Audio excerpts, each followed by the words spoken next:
एक बार भगवान बुद्ध अपने शिष्यों के साथ बैठे उन्हें कुछ समझा रहे थे। इतने में वहां राजा अजातशत्रु आ पहुंचता है और उनसे कहते हैं, हे प्रभु, जब से मैं आपका सेवक बना हूं तब से सभी लोग मेरे सीधेपन का गलत फायदा उठा रहे हैं।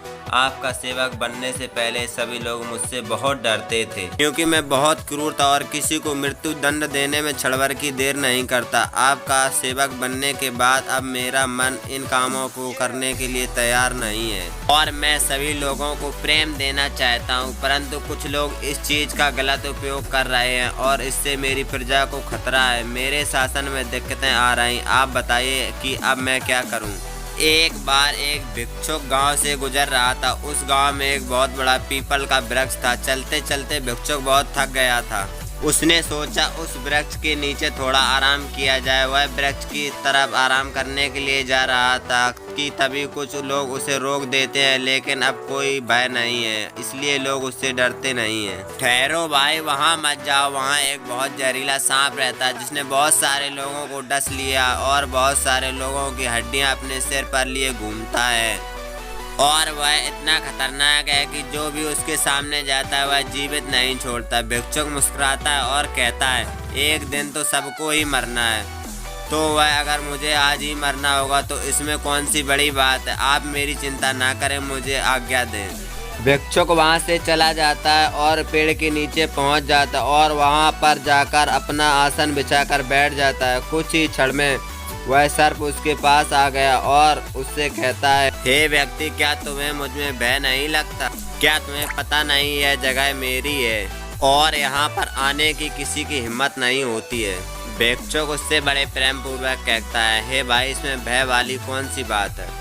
तुम जो भी करते हो वह इसलिए करते हो कि तुम्हें भय है कि कोई तुम्हें मार ना दे, इसलिए तुम दूसरों को डसते हो। यह सुनकर सर्प को गहरा आघात पहुंचता है। उसने आज तक ऐसा व्यक्ति नहीं देखा जिसने उसे मारने की कोशिश नहीं की हो।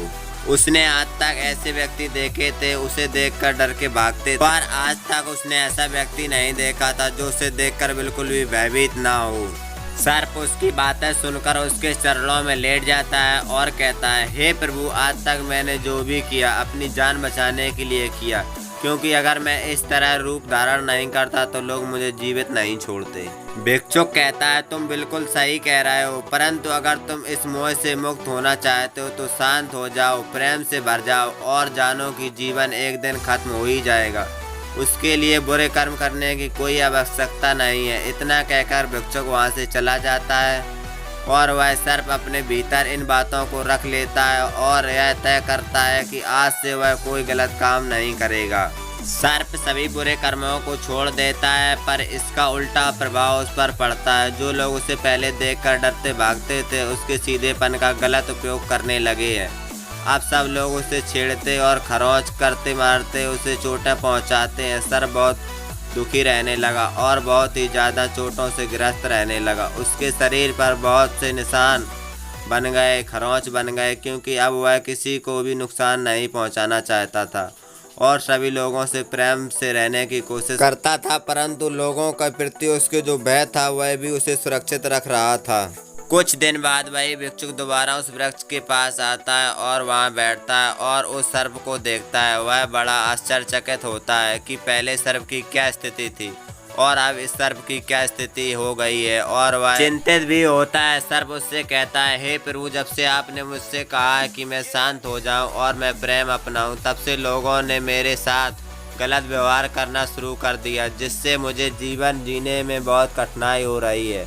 आप बताइए मुझे क्या करना चाहिए। भिक्षुक कहता है, हे मित्र, मैं तुमसे यह नहीं कहता कि तुम अपने स्वभाव को भी बदल दो। क्रूरता तुम्हारा स्वभाव है और अगर तुम क्रूर नहीं रहोगे तो लोग तुम्हें खत्म कर देंगे, पर इसका अर्थ यह नहीं कि तुम्हारे भीतर जो हो रहा है उससे गलत रखो। आपके भीतर से आपको सही रखना है। बाहर से आपको वह दिखाना होगा जो जरूरी है, क्योंकि सर्प एक जहरीला जीव है, इसलिए लोगों के मन में उसके लिए भय होना आवश्यक है। अगर लोगों के मन में तुम्हारे लिए भय नहीं होगा तो लोग तुम्हें हानि ही पहुंचाएंगे, परंतु तुम्हें भीतर से अपने आप को सही रखना चाहिए। तुम्हें किसी को नुकसान नहीं पहुंचाना है, केवल अपना भय बनाए रखना है। बुद्ध कहते हैं, हे अजात शत्रु, तुम इस कहानी से क्या समझते हो? इसका अर्थ यही है कि तुम अपना स्वभाव मत बदलो, अपने आप को भीतर से बदलो। अगर तुम अपने आप को प्रेम पूर्वक पाओगे, अपने उद्देश्य को अच्छा पाओगे, तो तुम्हें उससे खुशी मिलेगी, और जब तुम्हें खुशी मिलेगी तो तुम लोगों को खुशी दे सकोगे। तो यहाँ इस बात की तनक भी ज़रूरत नहीं है कि तुम बाहर से लोगों को क्या दिखा रहे हो। ज़रूरत सिर्फ इस बात की तुम भीतर से अपना क्या उद्देश्य रखते हो। इस कहानी के माध्यम से मैं आप सब लोगों को यही समझाना चाहता हूँ कि अगर आप लोगों को भी इस तरह की कोई आदत है कि आप अपने किसी काम को कठोर बनाकर करते हैं, तो मैं आपसे निवेदन करता हूँ कि उसे पहले सरल बनाइए, उसे इस योग्य बनाइए कि आप कर सकें।